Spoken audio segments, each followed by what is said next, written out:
Dinner meeting ರದ್ದು ಮಾಡಿದ್ದಕ್ಕೆ ದಲಿತ ನಾಯಕರು ಮುನಿಸಿಕೊಂಡಿದ್ದಾರೆ.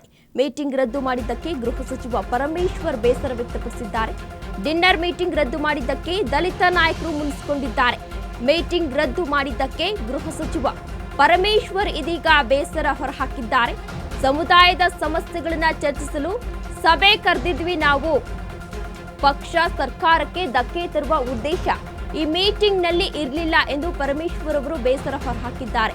ಬೆಳಗಾವಿ ಸಮಾವೇಶ ಪೂರ್ವ ತಯಾರಿ ಸಭೆಗೆ ಪರಮೇಶ್ವರ್ ಗೈರಾಗಿದ್ರು. ಕೆಪಿಸಿಸಿ ಕಚೇರಿಯಲ್ಲಿ ನಡೆದ ಸಭೆಗೂ ಕೂಡ ಪರಮೇಶ್ವರ್ ಅವರು ಬಂದಿರಲಿಲ್ಲ. ಗೃಹ ಸಚಿವರು ಆಪ್ತರ ಬಳಿ ರಾಜೀನಾಮೆ ಬಗ್ಗೆ ಪರಮೇಶ್ವರ್ ಮಾತನಾಡಿದ್ದಾರೆ. ಡಿನ್ನರ್ ಮೀಟಿಂಗ್ ರದ್ದು ಮಾಡಿದ್ದಕ್ಕೆ ದಲಿತ ನಾಯಕರು ಇದೀಗ ಮುನಿಸಿಕೊಂಡಿದ್ದಾರೆ ಎನ್ನುವ ಮಾಹಿತಿ ಸಿಗ್ತಾ ಇದೆ. ಪರಮೇಶ್ವರ್ ನಿನ್ನೆ ನಡೆದಂತಹ ಸಭೆಯಲ್ಲಿ ಪರಮೇಶ್ವರ್ ಮೀಟಿಂಗ್ಗೆ ಬಂದಿರಲಿಲ್ಲ ಎನ್ನುವ ಮಾಹಿತಿ ಕೂಡ ಸಿಗ್ತಾ ಇದೆ.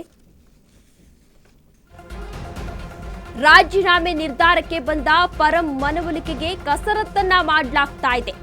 ಪರಮೇಶ್ವರನ್ನ ಮನವೊಲಿಸಲು ಯತ್ನವನ್ನ ನಡೆಸಿದ್ದಾರೆ ಸುರ್ಜೇವಾಲಾ ಎನ್ನುವ ಮಾಹಿತಿ ಸಿಗ್ತಾ ಇದೆ. ದುಡುಕಿನ ನಿರ್ಧಾರವನ್ನ ಮಾಡಬೇಡಿ ಎಂದು ಮನವೊಲಿಕೆಯನ್ನ ಮಾಡಿದ್ದಾರೆ ಸುರ್ಜೇವಾಲಾ ಅವರು. ಕಾಂಗ್ರೆಸ್ನ ಉನ್ನತ ಮೂಲಗಳಿಂದ ಇದೀಗ ಮಾಹಿತಿ ಸಿಗ್ತಾ ಇದೆ. ರಾಜೀನಾಮೆ ನಿರ್ಧಾರಕ್ಕೆ ಬಂದ ಪರಮೇಶ್ವರ್ ಮನವೊಲಿಕೆಗೆ ಕಸರತ್ತನ್ನ ಮಾಡಲಾಗ್ತಾ ಇದೆ ಎನ್ನುವ ಮಾಹಿತಿ ಸಿಗ್ತಾ ಇದೆ. ದಲಿತ ಸಚಿವರು ಶಾಸಕರ ಡಿನ್ನರ್ ಪಾರ್ಟಿಗೆ ಬ್ರೇಕ್ ಹಾಕಿದ ವಿಚಾರವಾಗಿ ಕಾಂಗ್ರೆಸ್ನ ದಲಿತ ಸಚಿವರು ನಾಯಕರು ಇದೀಗ ಮುನಿಸಿಕೊಂಡಿದ್ದಾರೆ. ಸಮುದಾಯ ಸಮಸ್ಯೆಗಳನ್ನು ಚರ್ಚೆ ಮಾಡಲು ಡಿನ್ನರ್ ಪ್ಲಾನ್ ಆಗಿತ್ತು ಎಂದು ಪರಮೇಶ್ವರ್ ಅವರು ಬೇಸರ